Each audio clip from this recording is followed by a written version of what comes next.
We begin tonight with a new investigation by the activist group Farmwatch, which has unveiled video evidence of workers throwing day-old calves into trucks and dragging them by their limbs. Now, it's been almost a year since the group went public with their last expose, which showed a slaughterhouse worker kicking bobby calves and then striking some on the head with the blunt end of an axe.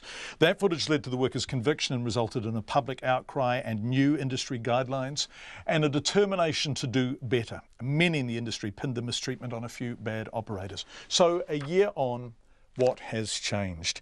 Farmwatch says new hidden camera footage gathered from 10 dairy farms in Taranaki and Waikato proves the mistreatment of calves is still common practice in the dairy industry. So does it? Tonight we talk to Dairy NZ and MPI. But Alex Ashton's report begins with Farmwatch's John Darrick describing the footage of calves on the way to slaughter and a warning some people may find footage in this story disturbing.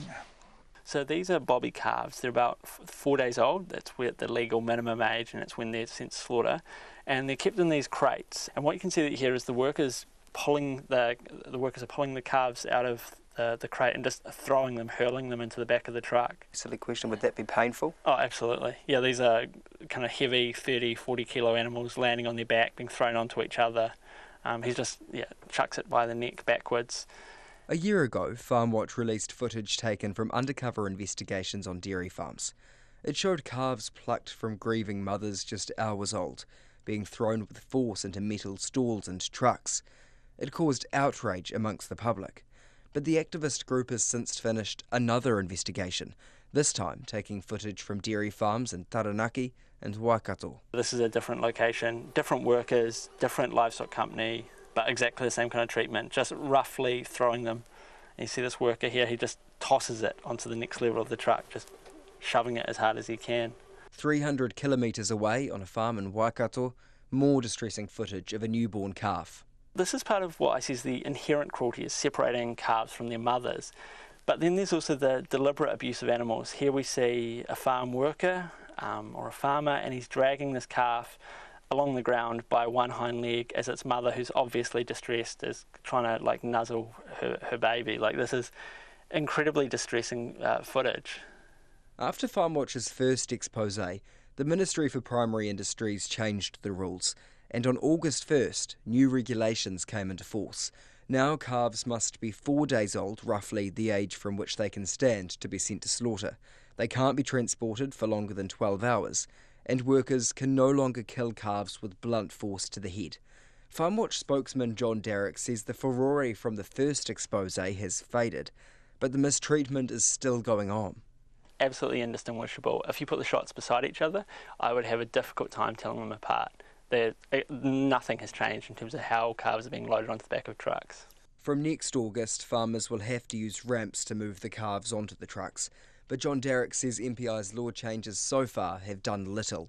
They didn't need to change the law in order to prosecute workers for this kind of thing. This treatment of animals was illegal and is still illegal under the Animal Welfare Act. So it wasn't like these new regulations suddenly made this treatment illegal. It was illegal the entire time, and workers were still doing it then, and they're still doing it now. John Darrick says the dairy industry has, in the past, pinned abuse like this on a few bad farmers. And frankly, that's a lie. What we've found is that this is representative of the handling of calves, and that when we place hidden cameras, we get this kind of footage. We're a small organisation of volunteers. If it were only a few people doing this, it would be impossible for us to get this kind of footage. But it's relatively easy for us to go out and place hidden cameras and find it.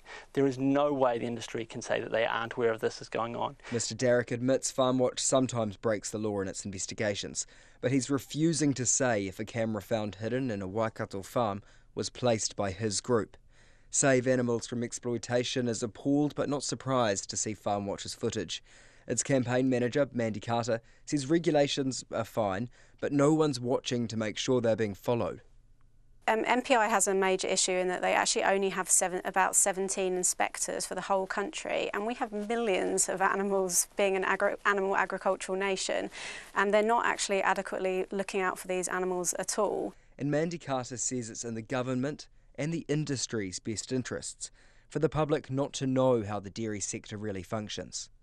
What the public need to ask themselves is, are they willing to accept that? Is that a price they're willing for the cows and the calves to pay just so that we can have milk and cheese, because it's a high price. New Zealand loves dairy and loves to export it too.